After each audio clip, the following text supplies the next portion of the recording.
যুক্তরাষ্ট্রের কলম্বিয়া বিশ্ববিদ্যালয়ে গাজায় ইসরায়েলের আগ্রাসন বিরোধী শিক্ষার্থীদের বিক্ষোভে অভিযান চালিয়েছে নিউ ইয়র্ক পুলিশ। এ সময় অনেক শিক্ষার্থীকে গ্রেপ্তারও করা হয়।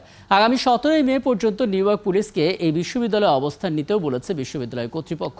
জানালার কাঁচ ভেঙে নিউ ইয়র্ক পুলিশ কলম্বিয়া বিশ্ববিদ্যালয়ের হ্যামিল্টন ভবনে প্রবেশ করে। শিক্ষার্থীরা এই হলটি দখলের পর তাদের সরিয়ে দিতে পুলিশি সহায়তা চায় বিশ্ববিদ্যালয় কর্তৃপক্ষ। বিক্ষোভকারীদের হঠাতে জলকামান এবং টিয়ার গ্যাসও নিক্ষেপ করে পুলিশ। বিক্ষোভ শুরুর পর থেকে ক্যাম্পাসে রীতিমতো তাঁবু টাঙিয়ে অবস্থান করছেন বিক্ষুব্ধ শিক্ষার্থীরা। ওদিকে ক্যালিফোর্নিয়ার স্ট্যানফোর্ড বিশ্ববিদ্যালয়, Virginia Commonwealth university, new York city university সহ যুক্তরাষ্ট্রের বহু শিক্ষা প্রতিষ্ঠান এবং অন্যান্য দেশের বিশ্ববিদ্যালয়ের শিক্ষার্থীরাও গাজায় যুদ্ধ বন্ধের দাবিতে বিক্ষোভ চালিয়ে যাচ্ছে।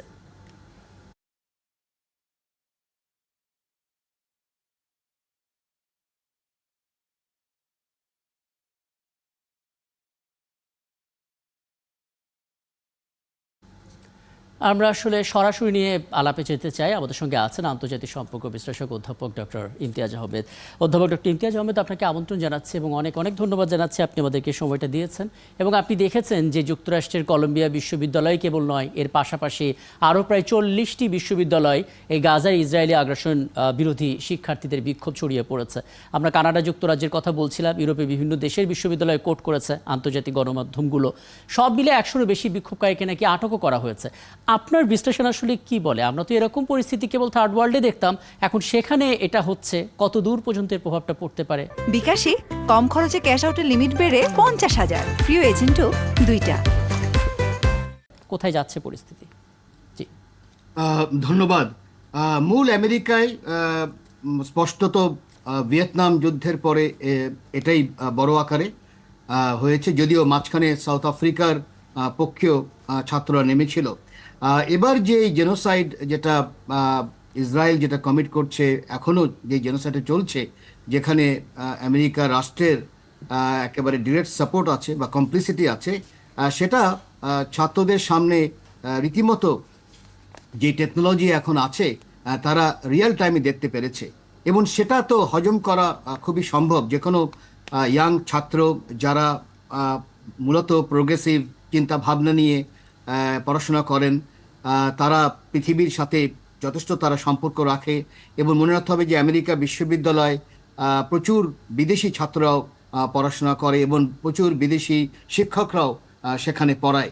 তো একটা জিনিস যেটা যার জন্য এই বড় আকারে এই কনফ্লিক্টটা হয়েছে এবং ছড়িয়ে গেছে, সেটা হলো যে এই বড় বড় বিশ্ববিদ্যালয়, এমনকি আইভি লিগ যে বিশ্ববিদ্যালয় আমরা বলি, তাদের সাথে ইসরায়েলের একটা সম্পর্ক, কমপ্লিসিটি আছে, একটা ইনভেস্টমেন্ট আছে। অন্য কথায় এই জেনোসাইডের সাথে এই বড় বড় বিশ্ববিদ্যালয় কিন্তু জড়িত।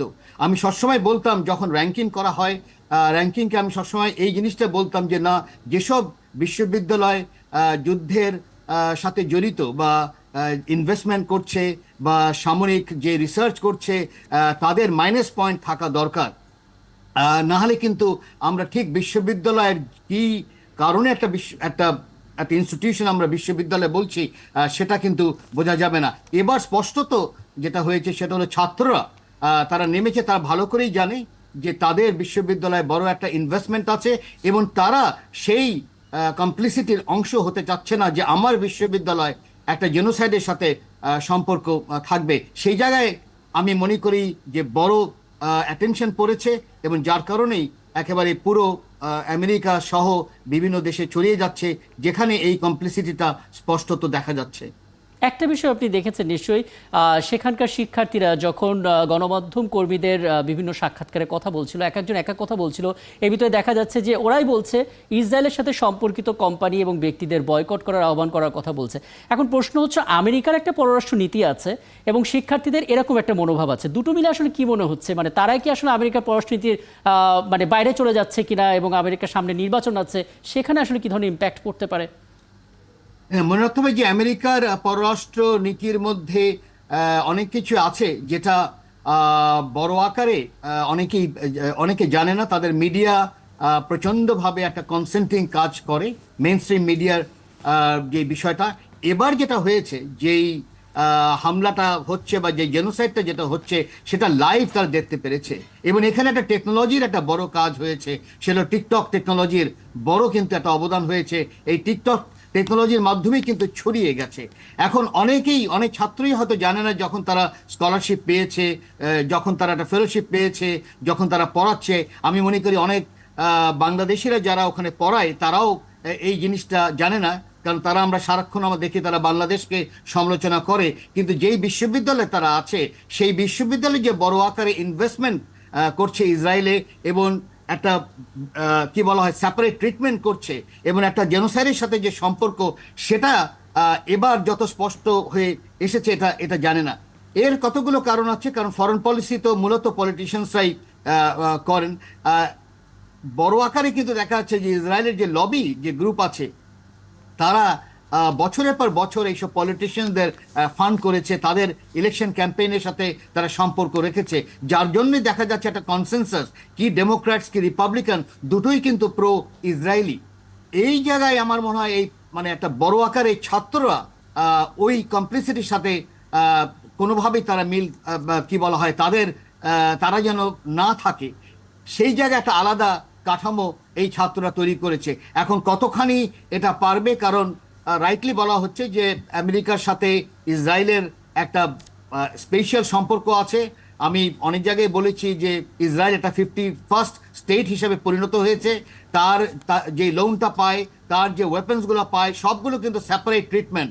এমনকি এমনও ওয়েপন্স পায় যেটা নেটোর অনেক দেশ পায় না, এমনকি ইউকেও পায় না, বা ইন্টেলিজেন্স যে গ্যাদারিং করে সেটা অনেক নেটো সদস্য কিন্তু সেটা পায় না যেটা ইসরায়েল পায়। অন্য কথায় ইসরায়েল একটা সেটলার কলোনিয়ালিজম হিসাবে একটা 51st স্টেট হিসাবে পরিণত হয়েছে। এখন কথা হচ্ছে এই ছাত্ররা কতখানি পারবে আমেরিকায় পরিবর্তন করতে, সেটাই এখন দেখার বিষয়। চমৎকার চমৎকার। আসলে মানে এখানে যে পেছনের কাঠামো রয়েছে, ইসরায়েলের একটা ভূমিকা রয়েছে, এই বিষয়টা আপনি খুব চমৎকার তুলে ধরেন। এবং আমরা দেখলাম যে শিক্ষার্থীরা যখন গণমাধ্যম কর্মীদের সাথে কথা বলছেন, তখন একজন বলছিলেন যে গণহত্যা হচ্ছে কি হচ্ছে না সেটা পরের কথা, ইসরায়েল নিয়ে কোনো বক্তব্যই দেওয়া যাবে না, এটা আসলে কেমন কথা। মানে এটা তাদের দিক থেকে একটা বক্তব্য ছিল। আরেকটা পয়েন্ট অনেকে জানতে চাইছেন যে আমরা দেখেছি মুক্তিযুদ্ধের মানে সময় থেকেই বাংলাদেশ সব সময় ফিলিস্তিনিদের পাশে ছিল। 7 মাস ধরে গাজায় যে হামলা চালাচ্ছে ইসরায়েল, তাতে এখন পর্যন্ত 34,000-এর বেশি ফিলিস্তিনি নিহত হয়েছে। গণকবর হিসাব করলে সেই সংখ্যাটা আরও বাড়তে পারে। এখন প্রশ্ন হচ্ছে, যেই ছবিটা আমরা ইউরোপিয়ান কান্ট্রিতে দেখছি, আমাদের বিশ্ববিদ্যালয়ে সেই ধরনের কিছু আমরা আসলে দেখছি না। এই জায়গাটাতে আসলে ওই সামাজিক যোগাযোগ মাধ্যম যেটা আপনি বললেন, টিকটকের একটা প্রযুক্তি বা এই জাতীয় কোনো মানে গলতটা আছে কিনা, বা কি বলবেন আসলে? খুবই রাইট প্রশ্ন। দুটো বিষয় হয়তো সামনে আনলে হয়তো হতে পারে। একটা খুবই আনফরচুনেট, যেহেতু যে কথাটা বলা হলো যে আমাদের ছাত্ররা কেন বড় আকারে নামছে না, এর একটা বড় কারণ হতে পারে যে আমাদের রাষ্ট্র বা আমাদের সরকার বড় আকারে একটা পুরো প্যালেস্টাইন একটা পজিশন নিয়েছে। এমনকি প্রধানমন্ত্রী স্পষ্ট বলেছেন যে একটা জেনোসাইড হচ্ছে, এবং বিদেশে বিভিন্ন ফোরামে কিন্তু বলেছে এই ইসরায়েলের জেনোসাইডের ব্যাপারে। তারপর বাংলাদেশ অন্যতম পার্টনার হয়েছে সাউথ আফ্রিকার যে আইসিজে যে কেসটা ইসরায়েলের বিরুদ্ধে, সেখানে বাংলাদেশ অন্যতম অংশীদার হিসাবে আছে। সেই কারণে হয়তো হতে পারে, যেহেতু রাষ্ট্র এগিয়ে আছে, এখানে রাষ্ট্র যদি অন্যভাবে থাকতো তাহলে হয়তো আমি মনে করি যে জনগণ হয়তো রাস্তায় নামতো। কিন্তু তারপরেও আমি মনে করি যে আমাদের যারা হিউম্যান রাইটস অ্যাক্টিভিস্ট, যারা সিভিল সোসাইটি হিসেবে দাবি করেন, তাদের রোলটা আমি মনে করি খুবই প্যাথেটিক। এবার কেন কেন এটা হচ্ছে সেটা নিয়ে হয়তো একটা আলোচনা করা যেতে পারে, কিন্তু খুবই আমার মনে হয় খুবই প্যাথেটিক।